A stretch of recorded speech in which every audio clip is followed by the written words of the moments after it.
What if I never get married? What if I never meet the one? What if the love of my life does not exist?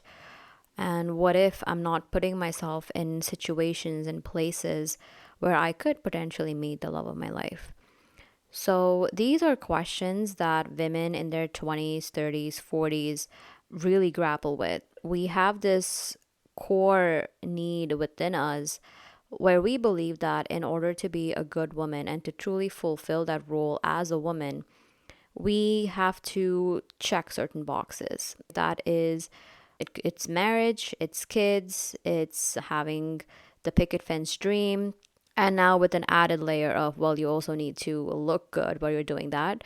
And you also need to be making significant income to support the family because, given the economic times, we need the money as well. So, women over the years have really become these beings that have an enormous amount of pressure on them. Not only are some women the breadwinners of their families, but they're also mothers. They're also the emotional laborers. They're also the cleaners and the cooks and the chefs and all of the above.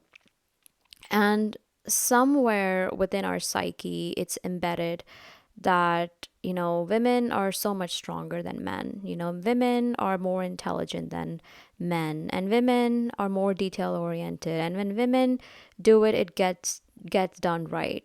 So all these narratives are also kind of going on in the background and we get exposed to.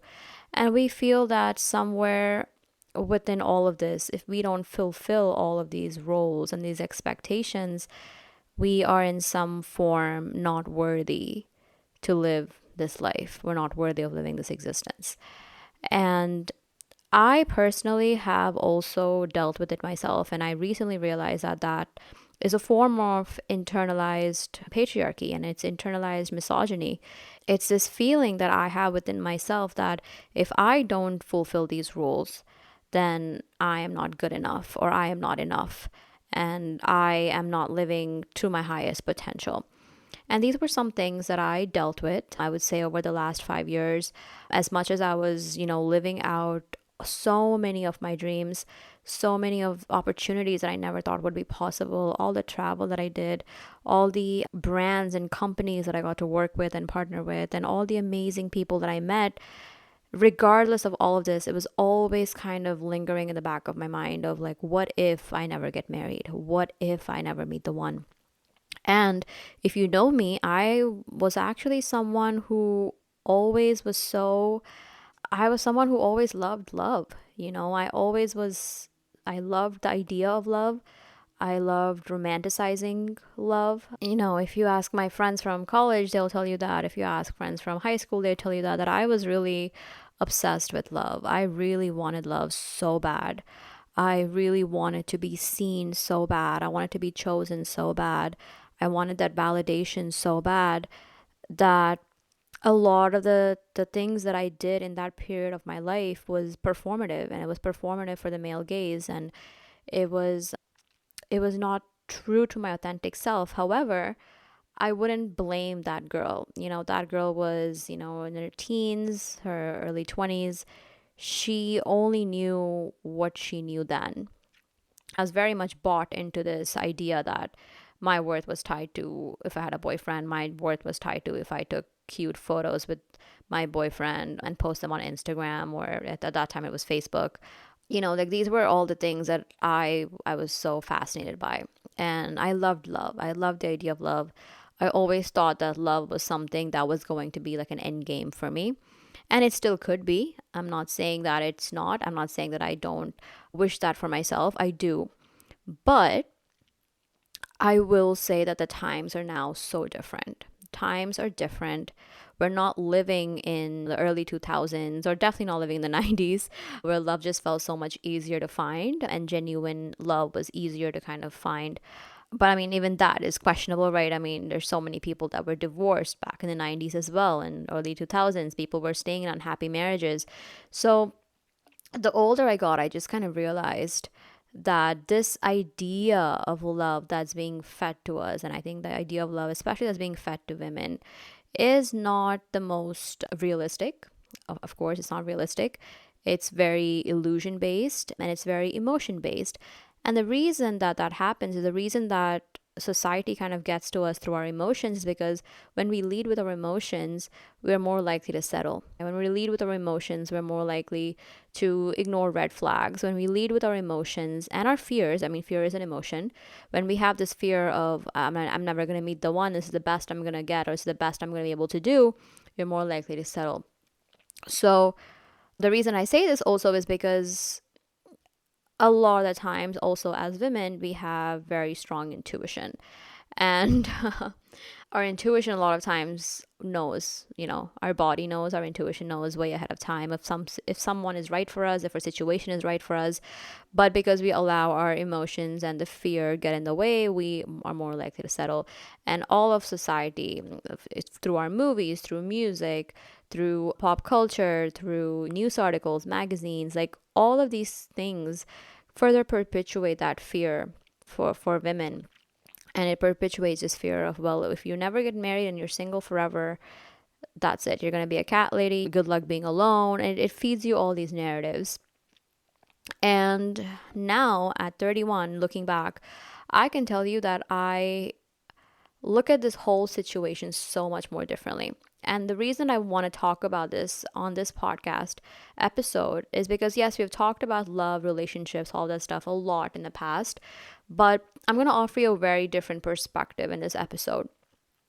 Also, because this is the top asked questions in my Instagram DMs and email is how to be happy single. So this is not really about how to be, it's not going to be more about how to be okay not being in a relationship. It's going to be more about how to be happy while you're single. And there's like there's a little difference between the two.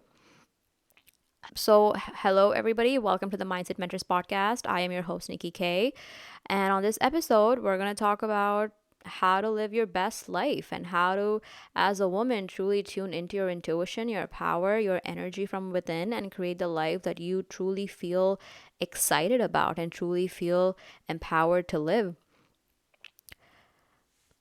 The number one rule that I have for myself is to live my life without anticipating marriage. A lot of the suffering that we have as women is from this feeling of what if I never meet the one, right? What if I tell you that you can flip the script, okay, on this narrative that you tell yourself, and instead of going at it with, oh my God, what if I never get married? What if I never meet the one? To flip that to, what if I never meet the one? What if I never get married? So you see that the energy of the second way of saying it is so much more different than the first one. The first one is obviously more fear-based. It's what if I never get married versus the second one, which is what if I never get married? When you approach this specific issue, or I don't want to say call it an issue. When you approach this narrative from this angle, which is the more of the nonchalant what if, now you open yourself up to so many different possibilities for yourself. Okay, so I'll tell you about what I did for myself. I went through, like I said, all of my 20s, my teens a little bit, and pretty much all of my 20s, really wanting to be in love and really wanting a relationship. And I was in a relationship, and I knew it wasn't the right one for me, but I stayed in it because of fear and because of my emotions were tied and because I had attachment issues and a whole bunch of other things that I was dealing with, that I stayed in something so long, hoping that it would be the right thing. I got out of that and I really dived into all of my passions. I traveled like intensely traveled. I was also working a full-time job at that time. I was hitting all my marks and I was getting all those promotions. I was going to all these new countries and I was really, really living my life up. And it got to a point where I all of a sudden thought to myself, why am I, even though I'm having so much fun, even though I'm having some of the best moments of my life, meeting the coolest people, why do I always have this lingering thought in the back of my mind of this fear of never meeting the one? And up until that point, I also realized that I had set up so much of my life to cater to what a future would be like with a man. So for example, like even when I bought my house, I bought it in a town that would be closer or close by to the person's house that I was seeing at that time. And the reason I did that is because, oh, I thought, in my mind, I was like, okay, well, this house is going to be close to my parents' house. It's also going to be close to his parents' house. And it'll be like our first kind of starter home if we were to start a family and get married and all of that. And so that was just one of the examples, right? That was just one of the examples of how I designed my life around the potentiality of a marriage, of a relationship. Even the town that I decided to continue working in after graduation, yes, it was influenced by, yes, I'm going to be closer to my parents. I'm going to be, saving a lot of money by being close to my parents. But at the same time, it was also because it was closer to the person that I was seeing back then. So it hit me that so much of my life was designed around relationship and the potential of marriage and kids, and I was so focused on that all of that illusion just shattered at one point. It literally was an delusion. It hit me, and I was like, you know what, I don't think I can continue on living like this. I have to in order for me to end the suffering of always thinking that I am going to meet the one, or always having that anticipation for marriage and all of that, was actually holding me back. It was holding me back. It was the fear, it was the emotion, it was the attachment that was holding me back, that kept me in the living in the same town. It kept me living, not take as many risks when it came to my job. It kept me living in a lack mindset or a victim mindset, where I felt like I was giving so much into this idea, or buying so much into this idea of a relationship, that I wasn't as brave in making a lot of decisions. I wasn't as big at taking risks, because it was that fear and that emotion that kept me sort of playing small, you know? And until I came to this realization that, what if I accept that if I never meet the person of my life, and I never meet the one, I never get married, now how am I going to live my life? And that's when everything flipped. That's when everything changed. When I accepted it, that this could be my life forever, and rather than living in the longing, and rather than living in the anticipation, and living in the constant tug of war that I had playing internally, I finally let that go. And when I let that go, I realized that my energy just opened up in so many different ways. All of a sudden, I was so much more open to so many more new opportunities. I became open to traveling and moving to different cities. I became open to completely quitting my job and starting over a new career. I became open to the idea of living long term abroad. I became open to the idea of taking more risks in general in life. And on top of all of that, right, it's also about the little things. Like, these are the big things, right? Moving to a new city, doing a career change, like all these are big things, but it's also about the little things. How am I going to live my every single day life if I were to never meet the one? And I realized that there's so many things that I can do that I was not doing.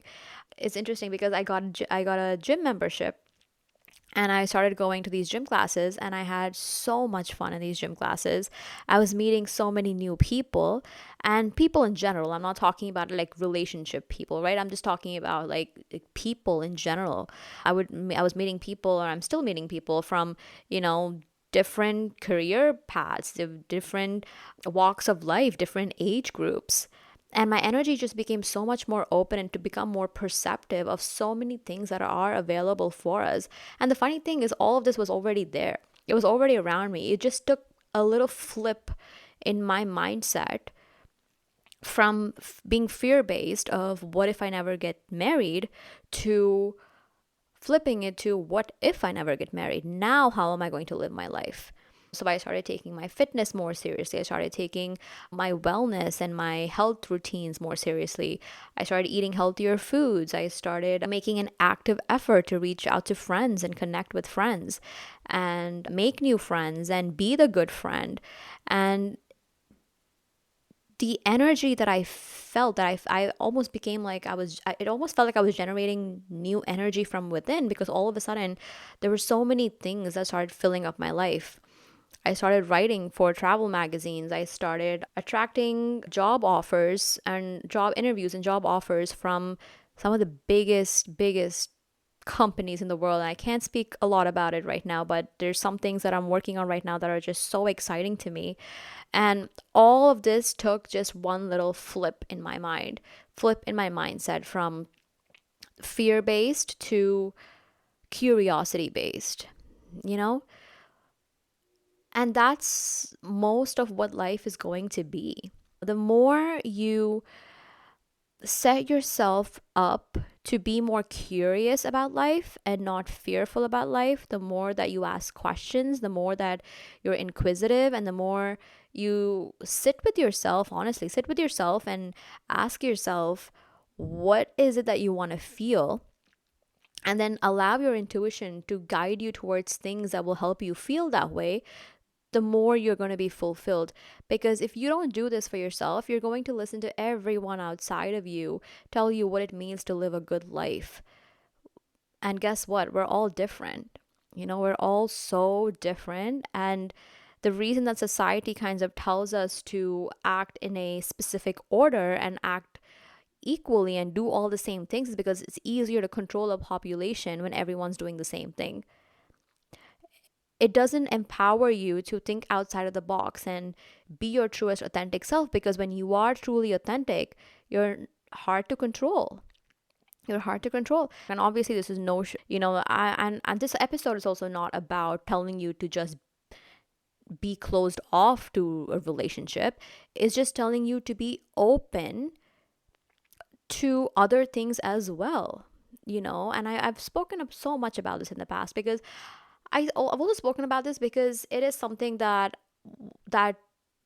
pained me for so long. It was the idea of being single and not having a relationship and possibly not ever having a relationship has been a part of my pain body for so long. And I guess that also kind of inspires a lot of the episodes that I do, because it also kind of, I believe your energy, you're magnetized to other people who are in the same frequency as you. So when I get these questions, it just takes me back to coming up with so many realizations of my own, which is interesting because I love talking about this, and I love your questions because it really allows me to contemplate where I stand myself within these topics, and I'm able to kind of provide you with a shift in your perspective without necessarily telling you what you should do, but just maybe shifting your perspective and then using your intuition to guide you to what you need to do. So, coming back to what I was saying, when we fixate on a specific way that our life should turn out, and when we fixate a specific expectation for our lives, we are actually very closed off, and we don't realize it. Some people call it focused, and maybe that works for some people, but it definitely has not been the case for me. I have been someone who has always tried to be open-minded, be open to different possibilities, because a lot of times what I thought my life would be like and what the universe has given me has been so much better. And so I trust that. I trust that whatever direction I'm going in, it may not necessarily give me that outcome, but it's going to take me somewhere else that's more meant for me. And it's not necessarily going to look exactly how I envisioned it to look, but having that openness, open energy, open mindset, and faith, honestly, in the universe that everything is happening for you is really going to allow you to truly live a whole, fulfilled life. And that fulfillment that you're looking for may be through a relationship, it may be through your career, it may be through your dogs and your pets and your cats, it may be through your community, it may be through, service, or it may be through all of this. We don't know. The point is that we don't put those boundaries upon us and what is going to bring us that fulfillment. And unfortunately, because of how young women and even men, how we're indoctrinated into the society to think that happiness and fulfillment can be found in this one picket fence dream, American dream idea, is it just doesn't hold anymore. At least it doesn't hold for the times that we're living at. And statistics currently say that 1 in 4 people are going to be single for the rest of their lives. I'm not sure if it's 1 in 4 women or 1 in 4 people in general, but the odds are pretty high. The odds of a woman or a man being single for the rest of their lives is pretty high. And that is something that we cannot ignore. So, knowing what we know now and knowing that the odds could be against what we want, how are you going to live your life? Are you going to invite more suffering into your life by holding on to this idea that your life should look one specific way? Or are you going to let go of that idea and lean into your intuition and allow life to take you where it needs to take you to bring you that same feeling of fulfillment? And I'm not going to say there's no grief. There is a lot of grief involved in this process. I've grieved on and off quite a bit, just accepting this idea that maybe this is going to be the rest of my life. But then also on the other side of that, on the other side of the coin, being very hopeful for what a life without marriage or without kids would look like, and being just as excited for that because I love life, end of the day, because I believe that I am here on this journey for a purpose, and I believe we all are. And I believe that the people that you will meet in this journey of your life are all part of your story. Your highs and your lows are part of your story, and really falling in love with that idea, with that journey of your life, really falling in love with it, is going to be something that is what's going to fulfill you. And you never know, when you get to this point of truly being fulfilled and happy with yourself, you could meet the one and you could get married, and that could be your life.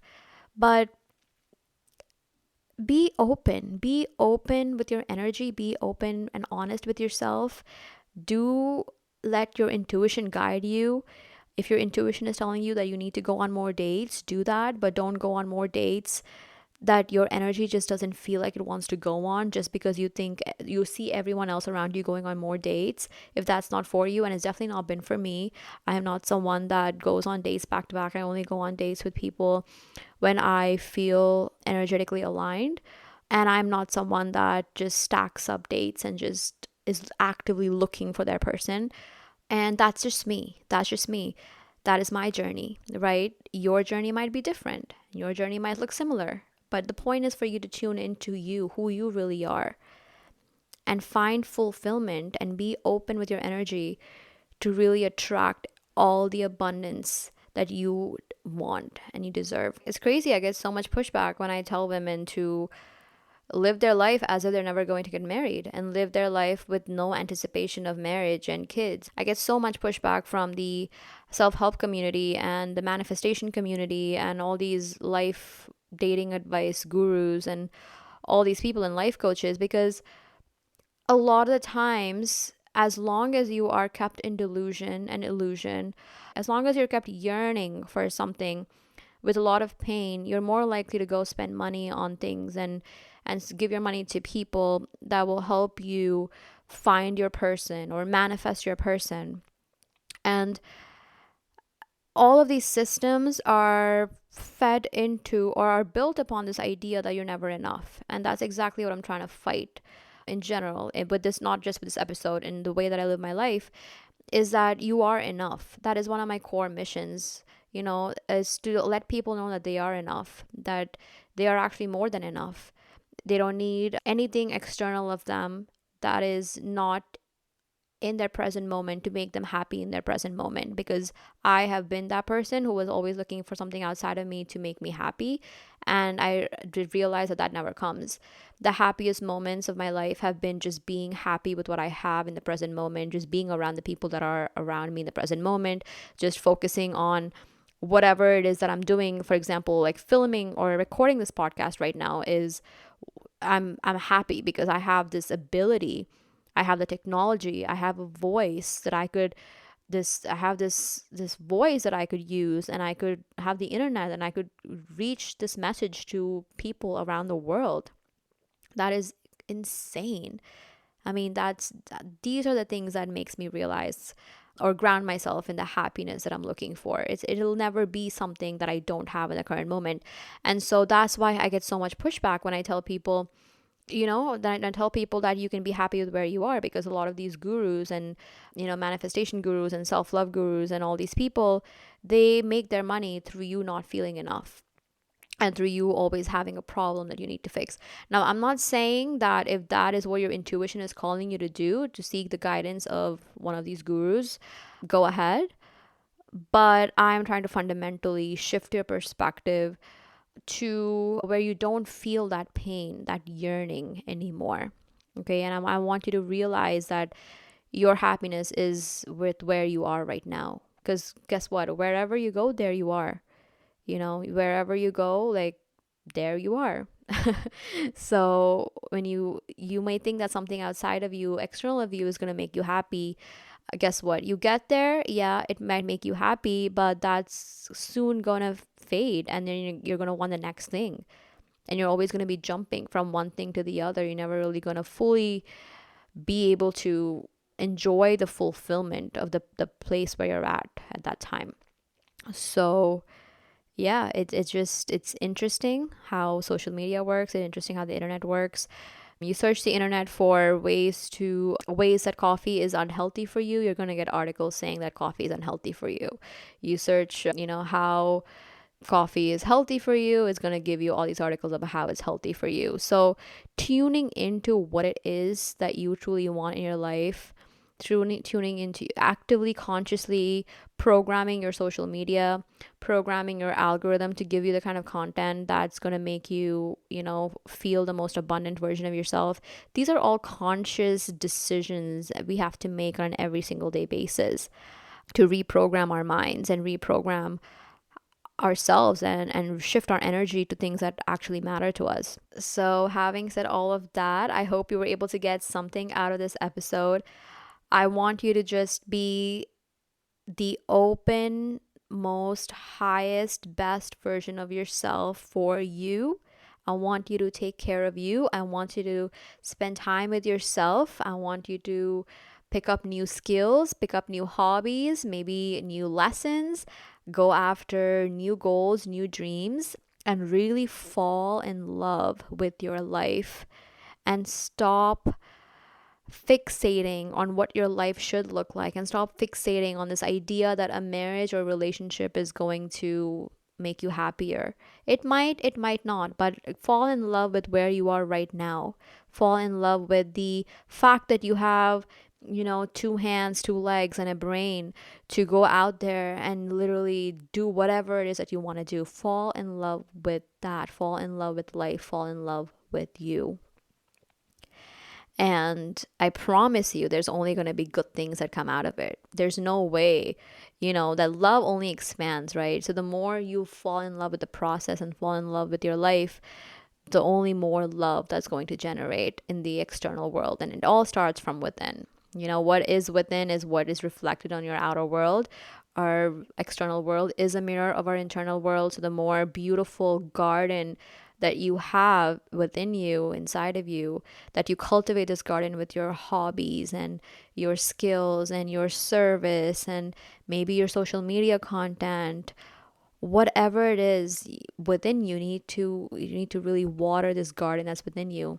And you'll see that your outside world quickly reflects that. You'll start meeting people that align on the same frequency as you, and will open up so many more new opportunities. And, it'll give you this fulfillment from within rather than looking for that fulfillment externally. With that, I'd like to thank you for tuning into this episode. I will see you next week with another episode. Until then, this is Nikki K signing out. Check me out on Instagram and TikTok and YouTube, and follow me on all of my social media platforms. Subscribe to me on YouTube, Spotify, Apple Podcasts, wherever you get your podcast episodes. All of that is linked in the description. And I will see you guys next week with another episode. Until then, this is Nikki K signing out. Bye.